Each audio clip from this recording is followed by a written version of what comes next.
Hi, I'm Sharon Hales. Welcome to another edition of Foothills Finds.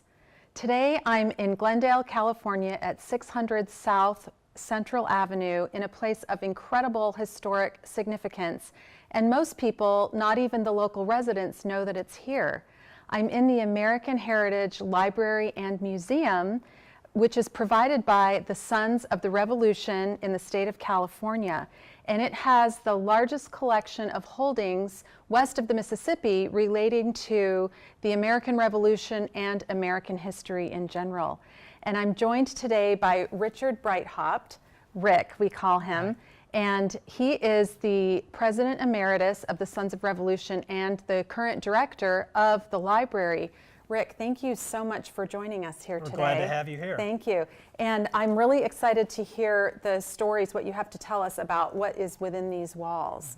And so tell me just briefly the history of the Sons of Revolution and how it came to be affiliated with this museum.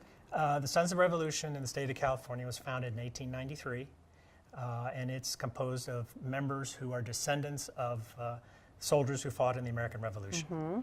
And at that time, of course, California was, relatively young state. The city of Los Angeles had maybe 5,000 residents, so it was a very small, almost hamlet-type community.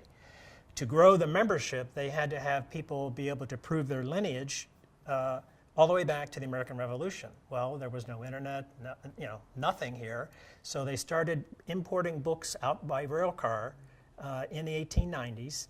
And set up a small library in a law office in downtown Los Angeles. And by 1900, that grew to a collection of about 5,000 books. And by the 1920s, it was up to about 20,000 books. And today we have over 30,000 titles here. We built our first building in downtown Los Angeles. It was a replica of Independence Hall, and it opened in the 1920s, fully supported and funded by the community. And it's no longer there. It's no longer there. It was down in what we now today call Bunker Hill. And in the early 1960s, during what's known as the Bunker Hill redevelopment, some 1,300 to 1,600 structures were taken by eminent domain.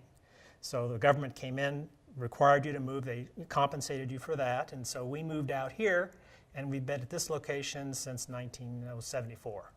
Well, before you give us a tour of this facility, I want to know how many volunteers there are and what sorts of activities you hold here. Oh, sure. Well, we have, first of all, about 350 members of our organization. So those are people that have proven their lineage back to the American Revolution. And between them and their spouses or whatever, I would say during the course of a year we have about 100 volunteers. Some of them come here to volunteer at the library, others in other community activities that we participate in.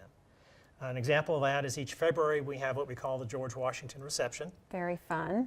Which is on President's Day, commemorating the birth of George Washington. And is that open to the public? It's open to the public, and we have a full spread of a meal, and we also feature Fish House Punch, which was George Washington's favorite drink. No fish in it, right? No fish, but a lot of liquor. Okay.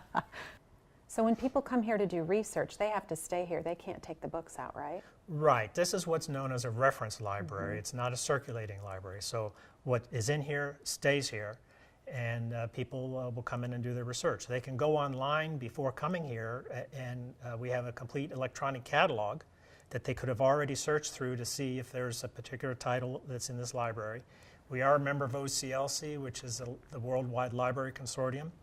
And so our catalog is also online and available at any library. Wow, what a great resource. Yep. Well, Rick, I know you have an incredible collection of photographs, and so can you pick out some of your favorites and tell us Sure, about let's go them? over and take a look at a few.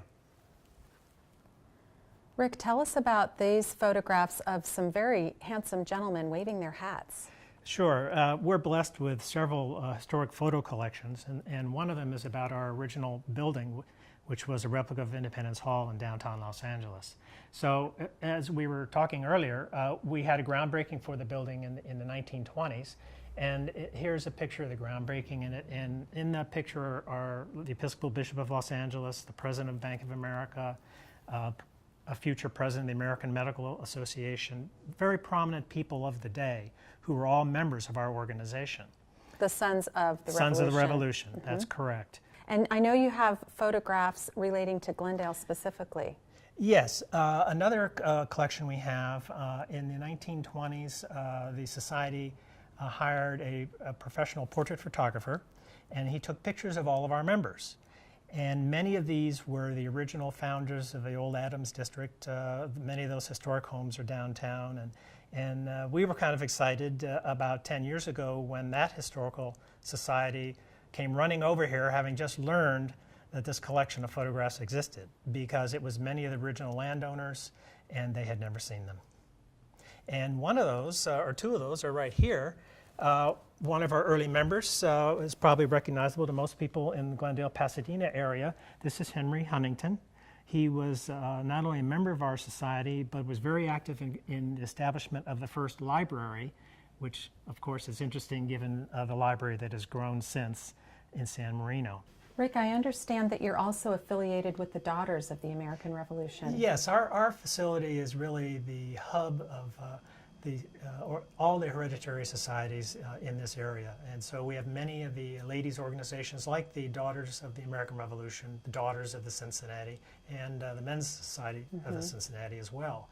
On the wall here, this is a picture of Old Glory, which of course everyone recognizes from the circular stars at the time of the American Revolution, the Betsy Ross flag. This particular flag was made probably around the time of the Civil War in commemoration of the American Revolution, and was given to us by the Daughters of the American Revolution. Wow. Well, Rick, it seems like a centerpiece of the library is this really handsome portrait overhead. Who is this? Yes, this is John C. Fremont, the Pathfinder. This actually was owned by John Fremont, who was the first Republican candidate for President of the United States in 1856. He was also the first United States Senator representing the state of California. During the Civil War, there was an incident called the draft riots, the Manhattan draft riots, New York draft riots. At that time, the Fremonts were living in Manhattan. The portrait was on display at the Union Club, downtown Manhattan, when it received a bullet from the errant soldiers marching down the street shooting their guns. So a drive-by shooting. A drive-by shoot. That's an early drive-by shooting. And upon a close examination, they discovered that all the threads in the fabric were melted. And so whether it was a hot poker or a bullet, you can take your pick. But the evidence is circumstantial, but we're tending to think it might have been the bullet. I think so, because it was hanging high on a wall. And it's a better story. It is. As people enter the library and museum, they can't help but notice these beautiful flags. Rick, what's the significance of these colorful flags? These flags are all replicas of flags that originally flew during the American Revolution. Each of the colonies had their own flags, some of the regimental flags, things of that nature. Rick, these display shelves have very interesting artifacts. What are some of the favorites of yours? Yes, what we have in these cases here on this side are actual artifacts from the Colonial Era in the American Revolution. And so we have an original period pistol, a powder horn where you would keep your powder, documents, keys, spectacles. Here's a cannonball. They weren't as large then as you might have imagined them to be. No. Rick, thank you so much for joining me today. You're just a fount of knowledge, and I understand you've written 8 books. Yes, yes, I have, on the American Revolution, the Mexican War, and other topics. And if people would like more information about you or about the library and museum, how can they find out more? Yeah, we have a website, www.srcalifornia, that's srcalifornia.com. And again, we're open to the public. You don't have to be a member. You can go to our website and find out our hours, as well as access our electronic catalog. There's also a virtual display of the museum here that you can look at.